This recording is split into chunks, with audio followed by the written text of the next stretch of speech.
ရိုးရိုးရှင်းရှင်းလေးကြည့်ရအောင်ပါဒီတိုင်းအဖြူအမဲ64ခွက်ကရှုံနေတယ်ဒီလိုထပ်ပိုင်းပိုင်းလိုက်ရအောင်ဒီ32ခွက်ကကိုနယ်မြေဒါကရန်သူနယ်မြေနောက်ထပ်ထပ်ပိုင်းပါမယ်ဒီ16ခွက်ကဘရင်မာကြီးအပိုင်ဆိုင်ရတဲ့နယ်မြေကွင်းဆိုင်လို့လည်းခေါ်ပါတယ်ဒီဘက်16ခွက်ကတော့ဘရင်ကြီးရဲ့နယ်မြေပါရန်သူဘက်လည်းဒီတိုင်းပါပဲဘရင်မာကြီးနယ်မြေဘရင်ကြီးနယ်မြေဒီနှစ်ခုပေါင်းပြီးတော့ဒီတစ်ချမ်းလုံးကိုကွင်းဆိုင်ဒီဘက်ကိုကင်းဆိုင်လို့ခေါ်ပါတယ်ဒီအနေထားမှာဆိုရင်ကိုယ်နယ်မြေတွေကိုကျူးကျော်ဝင်ရောက်လာတဲ့ရန်သူကစားကောင်2ကောင်ရှိတယ်ထပ်ခွဲရရင်ကင်းဆိုင်ဘက်မှာ1ကောင်ကွင်းဆိုင်ဘက်မှာ1ကောင်ဒီတိုင်းထားမလားမောင်းထုံမလားဆိုတာကတော့ကိုယ်အနေရရှိမရှိပေါ်မှာဆုံးဖြတ်ပါတယ်ဒီမှာအဓိကပြချင်တာကနယ်မြေ area တွေကိုရှင်းရှင်းလင်းလင်းကြည့်တတ်ဖို့ပါပဲဒီနေထားမှာဆိုရင်လည်းကိုယ်နယ်မြေတွေကိုဘယ်သူမှတော့ဝင်မလာဘူးဒါပေမဲ့ရန်သူကွင်းဆိုင်ဘက်ကဘိရှော့နှလုံးကကိုယ်ဘရင်ကြီးရဲ့နယ်မြေဒါတွေကိုတိုက်ခိုက်ထားပါတယ်အဝေးကနေအမြောက်ကြီးတွေနဲ့လှမ်းချိန်ထားတယ်လို့ပါပဲရထားကလည်း E5 တလိုင်းလုံးကိုတင်ပတ်ထားပါတယ်သူ့ဘရင်မကြီးကလည်းကိုယ့်ရဲ့တေကွင်းတေကွက်ကိုတိုက်ထားပါတယ်မကြခင်မှာ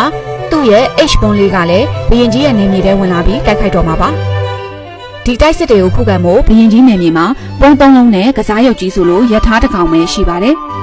ဘရင်မကြီးနေမြေဘက်မှာရှိတဲ့ကိုကစားကောင်တွေကတော့ဘယ်ကောင်မှချင်းချောက်မထားဘဲနဲ့ဘရင်ကြီးဘက်ကိုစစ်ကူလာနိုင်မှုကလည်းရွှေ့လက်အချိန်တစ်ခုတော့ကြာအောင်ပါကစားရုပ်အရေးအတွက်တူပေမဲ့လည်းအရှုံးနဲ့ပဲရင်ဆိုင်ရမှာပါတိုက်စစ်ခန်းစစ်တွေကိုဒီလို area လေးတွေနဲ့ခွဲခြမ်းစိတ်ဖြာပြီးကြည့်မယ်ဆိုလို့ရှိရင်ကစားရတာပို့ပြီးတော့လွယ်ကူလာမှာပါအယုတ်တွေမရွှေ့ခင်အနေထားကိုရိုးရိုးရှင်းရှင်းသုံးသပ်ကြည့်ရအောင်ပုံလေးတွေကစကြည့်ရင်ဒီ A ပုံးကိုရထားကကာကွယ်ထားတယ် B ပုံးကိုဘီရှော့ကကာကွယ်ထားတယ် C ပုံးကိုဘရင်မကကာကွယ်ထားတယ် D ပုံးကိုတော့ဒီလေးကောင်ကကာကွယ်ထားတယ် E ပုံးကိုလည်းဒီတိုင်းမှာပဲဒီလေးကောင်ကကာကွယ်ထားပေးပါတယ်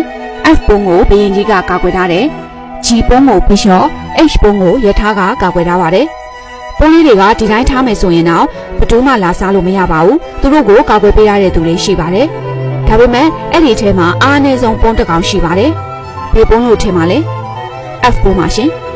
်ကစားပွဲရဲ့အရေးကြီးဆုံးဖြစ်တဲ့ဘရင်ကြီးကကာကွယ်ပေးထားရလို့ပါအမဲပါလေဒီတိုင်းမှာပဲအဲ့ဒီအားနည်းနေတဲ့ F ပုံကိုကစားကောင်တစ်ကောင်ကောင်နဲ့ထောက်ပြီးတော့သွားစားနိုင်ရင်ဘရင်ကြီးကိုမိပြီးပွဲပြီးနိုင်တဲ့အနေထားပါကစားရုပ်ကြီးတွေစက်ကြည့်ရအောင်ဒီရထားကိုတစ်ဖက်ကကစားရုပ်ကစားမယ်လို့များချိန်လာခဲ့ရင်သူ့အစားခံရလို့ပြန်စားပေးမဲ့ကစားကောင်မရှိပါဘူးသူ့ကိုကာကွယ်ပေးရတဲ့အကောင်မရှိဘူးပေါ့နော်မြင်းကိုတော့ရထားကကာကွယ်ပေးရတယ်ဘီရှော့ကိုဘရင်မကကာကွယ်ပေးရတယ်ဘရင်မကိုဘရင်ကကာကွယ်ပေးရတယ်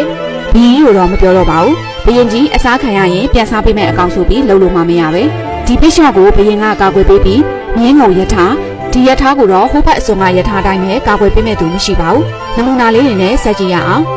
E4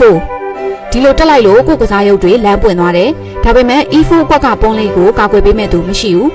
E5 သူလည်းဒီလိုပဲလမ်းပွင့်သွားတယ်သူ့ကိုကာကွယ်ပေးမဲ့သူမရှိဘူး Bishop C4 အားနည်းဆုံးဖြစ်တဲ့ကင်းဆိုင်ဘက်က F7 ပုံးကိုတိုက်ထားတယ်နောက်တစ်ကောင်နဲ့ထပ်တိုက်ပြီးကစားနိုင်ရင်အနိုင်ရလောက်တယ် Bishop တက်လိုက်တော့ G2 ပုံးလေးကအားနည်းပြီးတော့ကျန်ခဲ့တယ်ကစားရုပ်တစ်ခုတက်လိုက်တိုင်းမှာအားသာချက်နဲ့အားနည်းချက်တွေဖြစ်သွားတတ်တယ်လို့သုံးသပ်နိုင်ပါတယ် Bishop C5 သူလည်းဒီတိုင်းပါပဲကိုယ့်ရဲ့အားနည်းဆုံးကိုတိုက်တယ်ဘီရှော့ထွက်လာတာဖြစ်လို့အခု G7 ပုံးလေးကိုကာကွယ်ပေးမဲ့သူမရှိတော့ဘူးအခုကို့မှာရွေးချယ်စရာ၃ခုရှိသွားပါပြီ E5 ကပုံးကိုချိန်ပြီးသွားစားမလား G7 ပုံးကိုသွားပြီးတိုက်မလားအားနည်းဆုံးဖြစ်တဲ့ F7 ပုံးကိုဆက်ပြီးတိုက်မလားပို့အရေးကြီးတာကိုပဲတိုက်မှာပေါ့နော်ငကိုတဲက F7 ကိုတိုက်ချင်လို့ဘီရှော့ထုတ်ထားတာပထမဦးစားပေး F7 ပုံးသူ့ကိုတိုက်လို့မရတော့မှဒုတိယဦးစားပေးအနေနဲ့ E7 နဲ့ G7 ပုံးတွေကိုတိုက်ဖို့စဉ်းစားပါမယ်အခုမစဉ်းစားသေးဘူးအရေးကြီးတာကိုစဉ်းစားမယ် F7 ကိုဘယ်ကောင်နဲ့ဆက်တိုက်မလဲမြင်းနဲ့တိုက်မယ်ဆိုရင်တစ်လက်နှစ်လက်ခုံပြီးတော့မှရပါမယ်ဒီကနေဆိုရင်လမ်းကြုံရင် E5 ပုံးကိုဝင်စားသွားလို့ရတယ်ဘရင်မနဲ့ဆိုရင်တော့တစ်လက်လေးနဲ့ချိန်ချောက်ပြီးသားဖြစ်နိုင်ပါတယ်ငကိုရည်ရွယ်ချက်အတိုင်းခက်မြက်မြက် F7 ကိုတိုက်မယ် Queen H5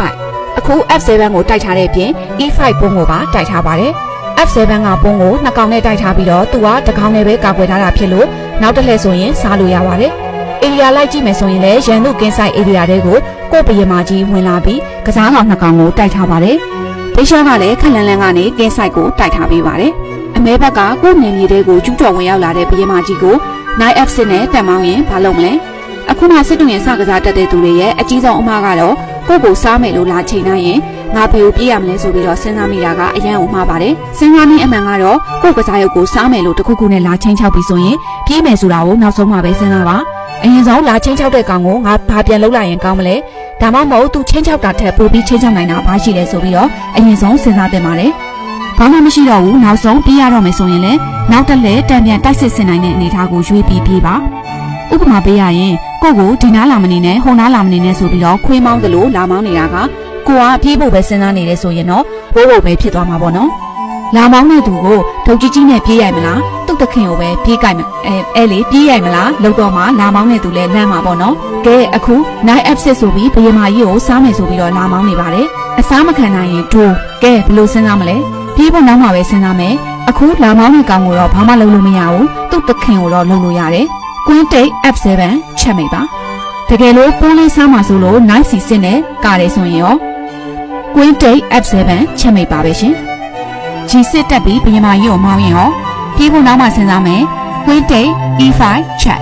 အခုတိုက်ထားလိုက်ပြီးရှေ့မှာပြောခဲ့သလိုဒီထောင်းကရထားကိုစားမယ်လို့ချိန်ချောက်ရင်သူ့ကိုကာကွယ်ပေးတဲ့အကောင်မရှိဘူး